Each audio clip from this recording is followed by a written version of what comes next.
Connie Martinson Talks Books.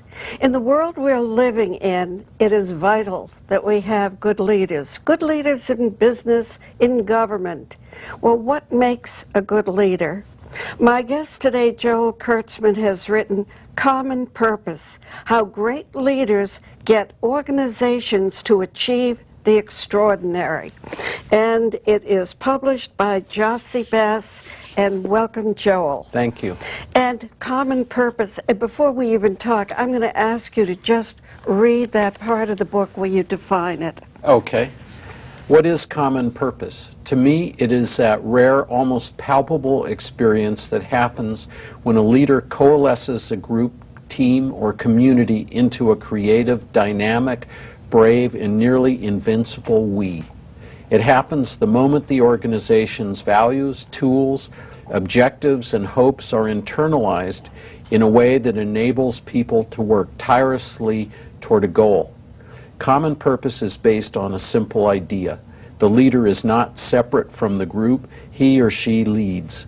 Rather, the leader is the organization's glue, the force that binds it together, sets its direction, and makes certain that the group functions as one. Thank you. And those are the qualities that when Peter Drucker looked at General Motors didn't exist. Yes. Yeah. In fact, General Motors is a company I've studied. It did exist for a long time, but some of the seeds of the problems in that company, Peter Drucker saw in 1946. Yeah. And he alerted them to the fact that they were losing their way in 1946. And their answer to Peter's call to pay attention to this was they banned his book from General Motors. Oh, that'll make a big difference, right. But some of the factors that he picked was the fact that the leadership, their CEO, the pay was so much greater than the average worker. They had now the private planes, they had the private estates, and they were already in a kingdom, not in a democracy. Well, you know, my feeling is that when someone becomes a CEO, it's a promotion, it's not a coronation. Yeah. And as a result, you have to remain part of the group.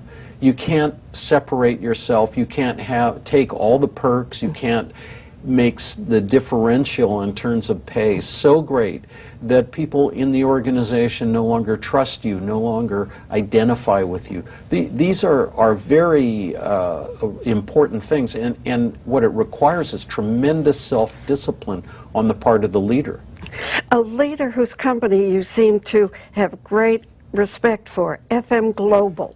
Yes, this is a relatively small $4.5 billion insurance firm in Johnston, Rhode Island. It's 175 years old.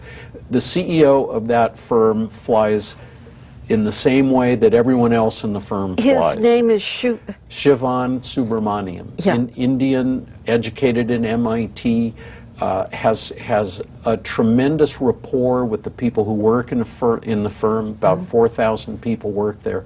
And he's turned out impressive results year after year. And you know what's interesting, Connie? If you look in the archives of this company back to 175 years ago when it was started, people today are saying the same things that they said then. The message is carried through for generations. What made them unique, as I read the book, is that the insurance, but they hire not adjusters, they hire engineers. Yeah, and that's their approach. What's different about that firm is almost every insurance firm in the world uses actuaries. So they buy statistics, or they have people down in the basement crunching numbers to figure out what the risks are. In FM Global, what they do is they hire engineers who go out and look at a property that they're going to insure. They assess it, they see it, they interact with it, they interact with the clients, they get a sense of what's going on, then they come back and make their decision.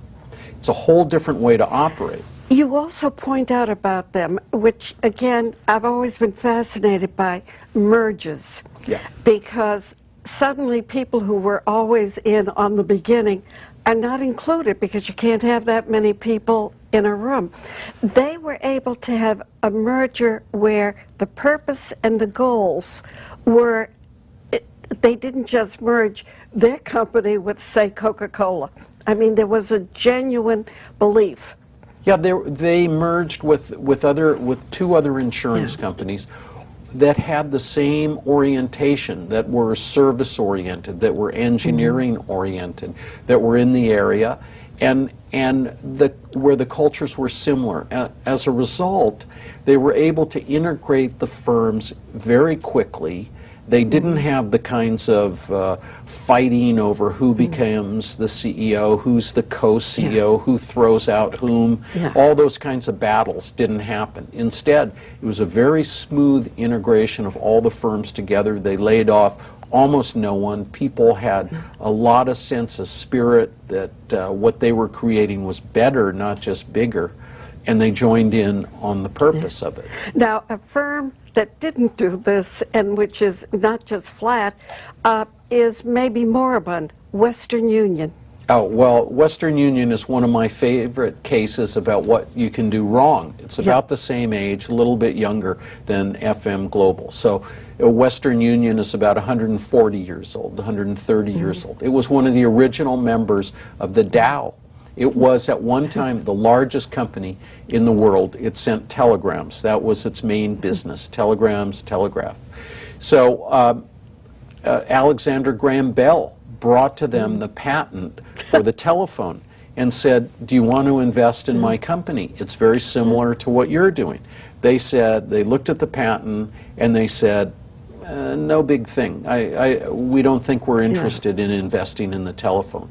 Alexander Graham's patent was the most valuable patent in the history of business. In terms of think around the world, how many people use that patent? Wait a minute, how many grandmothers had AT&T stock? Yeah.